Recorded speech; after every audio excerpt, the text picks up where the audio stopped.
Welcome, boys and girls. Grandpa Pheardom here. We're going to continue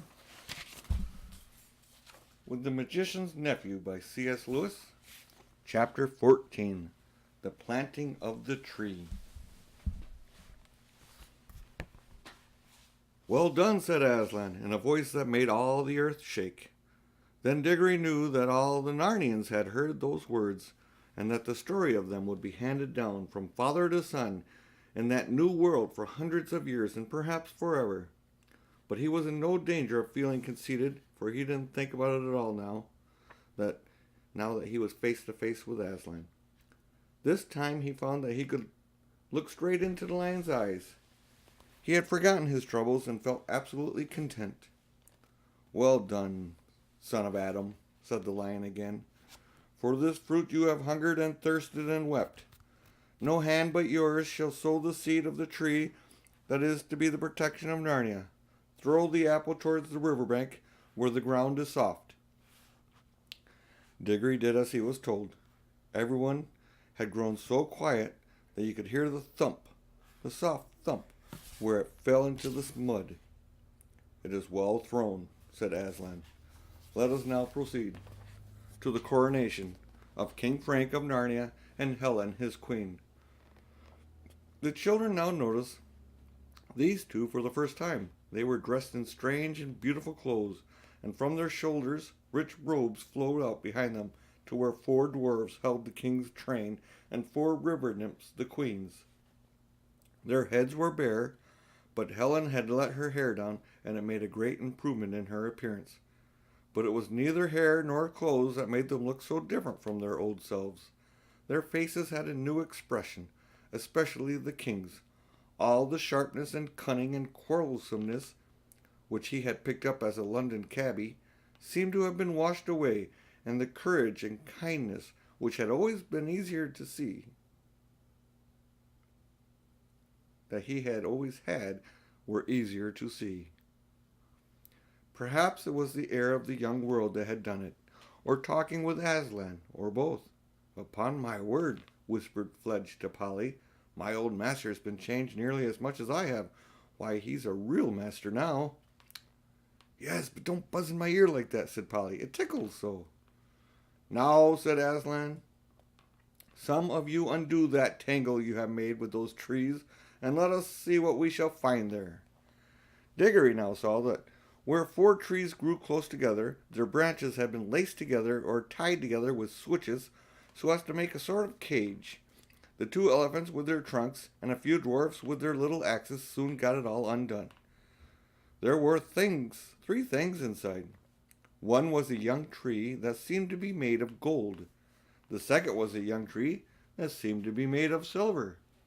But the third was a miserable object in muddy clothes, sitting hunched up between them.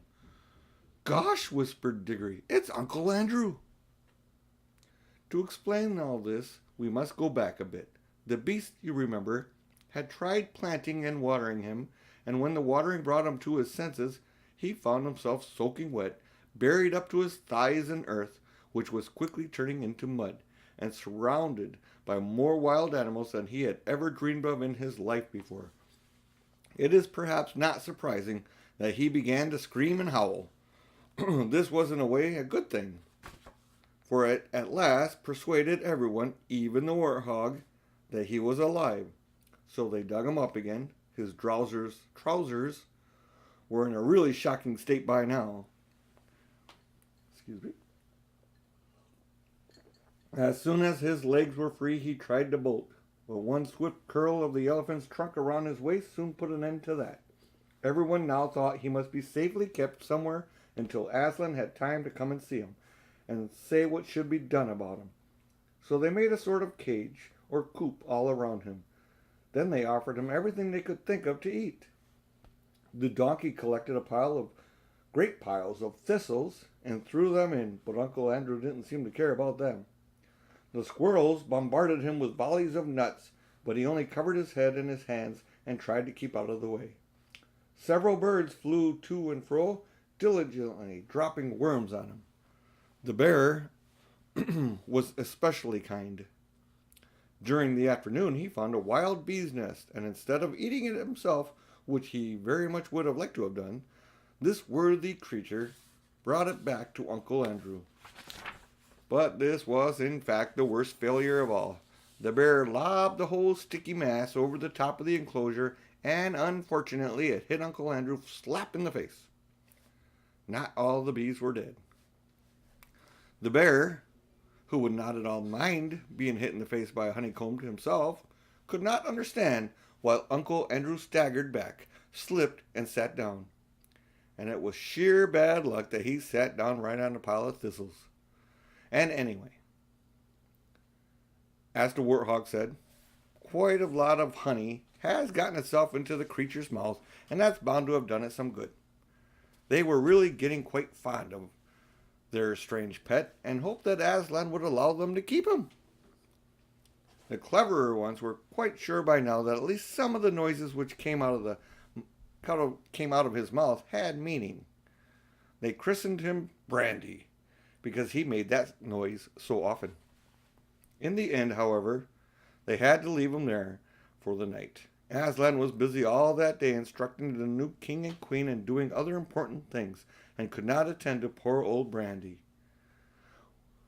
What, with nuts and pears and apples and bananas that had been thrown into him, he did fairly well for supper, but it wouldn't be true to say he passed with an agreeable night. "Bring out the creature," said Aslan. One of the elephants lifted Uncle Andrew up with his trunk and laid him at the lion's feet. He was too frightened to move. "Please, Aslan," said Polly, "could you say something to unfrighten him? And then could you say something to prevent him from ever coming back here again?" "Do you think he wants to?" said Aslan. "Well, Aslan," said Polly, "he might send someone else. He's so excited about the bar and the lamppost growing into a lamppost tree that he thinks great folly, child," said Aslan. "This world is bursting with life for these few days, because the song which I called it to life still hangs in the air and rumbles in the ground. It will not be so for long. But I cannot tell that to this old sinner, and I cannot comfort him either. He has made himself unable to hear my voice. If I spoke to him, he would hear only growlings and roarings. Oh, Adam's son, how cleverly you defend yourselves against all that might do you so good. But I will give him the only gift he is able to receive." He bowed his great head rather sadly and breathed into the magician's terrified face. "Sleep," he said. "Sleep and be separated for some few hours from the torments you have desired for yourself." Uncle Andrew immediately rolled over with closed eyes and began breathing peacefully. "Carry him aside and lay him down," said Aslan. "Now, dwarfs, show your smithcraft. Let me see you make 2 crowns for your king and queen." More dwarfs than you could dream of rushed forward for the golden tree. They had all of its leaves off and some of its branches torn off too, before you could say Jack Robinson. And now the children could see that it did not merely look golden, but it was real, soft gold. It had, of course, sprung up from the place where the sovereigns had fallen out of Uncle Andrew's pocket when he was turned upside down, just as the silver tree had grown up from the half-crowns. From nowhere, as it seemed, piles of dry brushwood for fuel, a little anvil, hammers, tongs, and bellows were produced. Next moment, how those dwarves loved their work, the fire was blazing, the bellows were roaring, the gold was melting, the hammers were clinking. 2 moles, whom Aslan had set to dig, which is what they liked best, earlier in the day, poured out a pile of precious stones at the dwarf's feet. Under the clever fingers of the little smiths, 2 crowns took shape. Not ugly, heavy things like modern European crowns, but light, delicate, beautifully shaped circlets that you could really wear and look nicer by wearing. The king's was set with rubies, and the queen's with emeralds. When the crowns had been cooled in the river, Aslan made Frank and Helen kneel before him, and he placed the crowns on their heads. Then he said, "Rise up, King and Queen of Narnia, father and mother of many kings that shall be in Narnia, and the Isles and Archenland. Be just and merciful and brave. The blessing is upon you." Then everyone cheered, or bayed, or neighed, or trumpeted, or clapped its wings, and the royal pair stood looking solemn and a little shy, but all the more nobler for their shyness. And while Diggory was still cheering, he heard a deep voice of Aslan behind him saying, "Look." Everyone in that crowd turned its head, and then everyone drew a long breath of wonder and delight. A little way off, towering over their heads, they saw a tree which had certainly not been there before, and must have grown up silently, yet swiftly, as a flag raises up on a pull of a flagstaff, while they were all busied about the coronation. Its spreading branches seemed to cast a light rather than a shade, and silver apples peeped out like stars from under every leaf.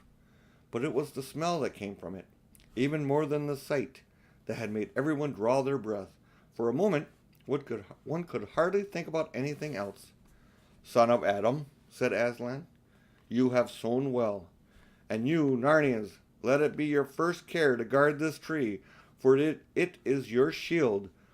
The witch of whom I told you has fled far away into the north of the world. She will live on there, growing stronger in dark magic. But while that tree flourishes, she will never come down into Narnia.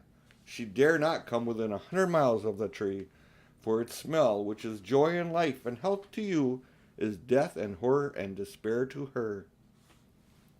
Everyone was staring solemnly at the tree when Aslan suddenly swung his head around, scattering golden gleams of light from his mane as he did so, and fixed his large eyes on the children.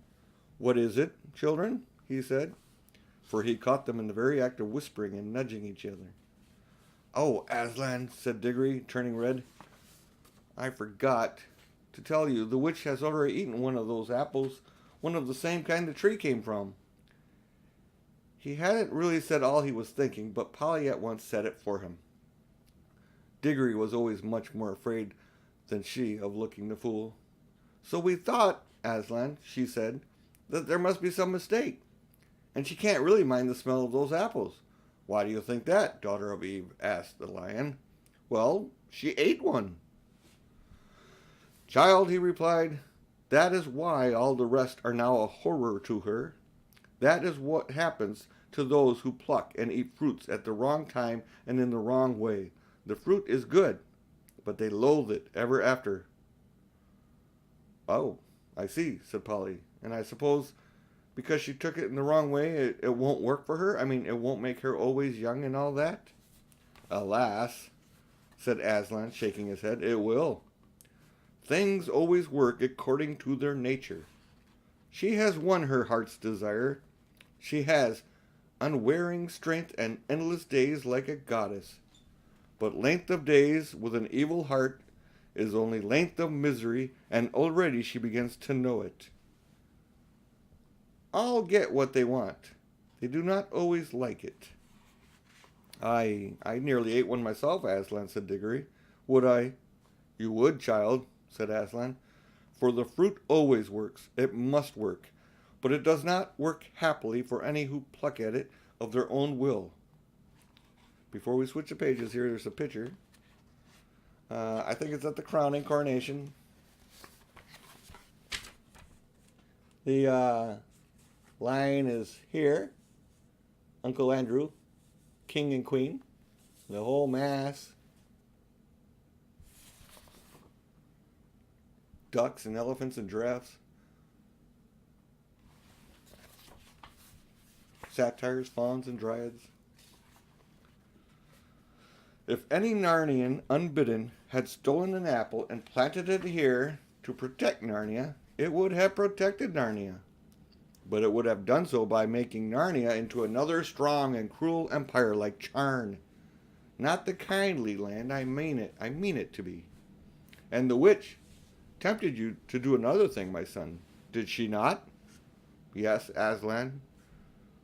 She wanted me to take an apple home to mother." "Understand, then, that it would have healed her, but not to your joy or hers, the day would have come when both you and she would have looked back and said it would have been better to die in that illness. And Diggory could say nothing, for tears choked him up, and he gave up all hope of saving his mother's life. But at the same time he knew that the lion knew what would have happened, that there might be things more terrible even than of losing someone you love by death. But now Aslan was speaking again. That is what would have happened, child, with a stolen apple. It is not what will happen now. What I give you now will bring joy. It will not, in your world, give endless life, but it will heal. Go, pluck her an apple from the tree.